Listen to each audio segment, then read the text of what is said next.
ప్రియులారా, మీలో చాలా మంది అన్య భాషలు అనేవి దురాత్మ సంబంధమైనవి అనేటువంటిది అపోహలో ఉంటూ బయట దాని గురించి తెలియకుండా మాట్లాడేస్తున్నారు. అందుని గురించి మీకు ఒక మాట తెలియజేయాలని వస్తున్నాను. అది ఏంటంటే, మీరు ఆ మాట అలా పలకొద్దు. ఎందుకంటే మత్తయి సువార్త 7వ అధ్యాయం 7వ వచనం నుండి 11వ వచనం వరకు యేసయ్య ఇలా చెప్పాడు. ఏమని? మీ అడుగుడి మీకు ఇవ్వడును, వెదకుడి మీకు దొరుకును అని చెప్తూ, మీలో మీ తండ్రులైన వారు మీరు చెడ్డవారు అయి ఉండి కూడా మీరు మంచి ఈవులను నెరిగి ఉండగా పరలోకమందున్న మీ తండ్రి మంచి ఈవులను ఇచ్చును అని చెప్పిన ఆ యేసయ్య మళ్ళీ లూకా సువార్త 11వ అధ్యాయము 9వ వచనం నుండి 13వ వచనం వరకు చూస్తే అక్కడ ఏమని చెప్పారంటే, 13వ వచనంలో పరిశుద్ధాత్మను ఇస్తాడని చెప్పి మనం చూస్తామన్నమాట. కనుక మీరు దేవుణ్ణి పరిశుద్ధాత్మ వరం కోసం అడిగితే ఆయన దురాత్మను ఎంత మాత్రము ఇయ్యడు.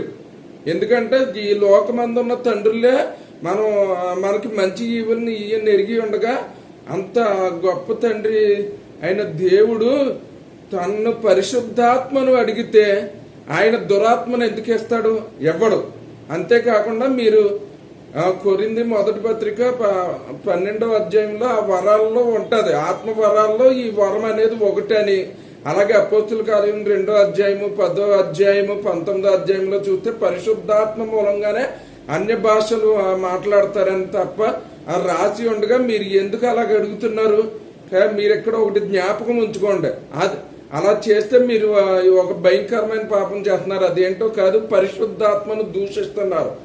యేసయ్య ఏమని చెప్పాడు? పరిశుద్ధాత్మను దూషించే వారు నిత్య పాపం చేసిన వారై వాళ్ళకి ఎన్నటికీ కూడా క్షమాపణ ఇక ఉండదు అని చెప్తున్నారు. కనుక ఈ సత్యాన్ని గమనించుకొని తెలియకుండా మీరు ఎవరు కూడా ఈ అన్య భాషలు దురాత్మ సంబంధమైనవని అనకూడదని చెప్పి అలాగే పరిశుద్ధాత్మ దూషణ చేయకుండా ఉండాలని చెప్పి ప్రభునామమున మిమ్మల్ని అందరినీ కోరుతున్నాను.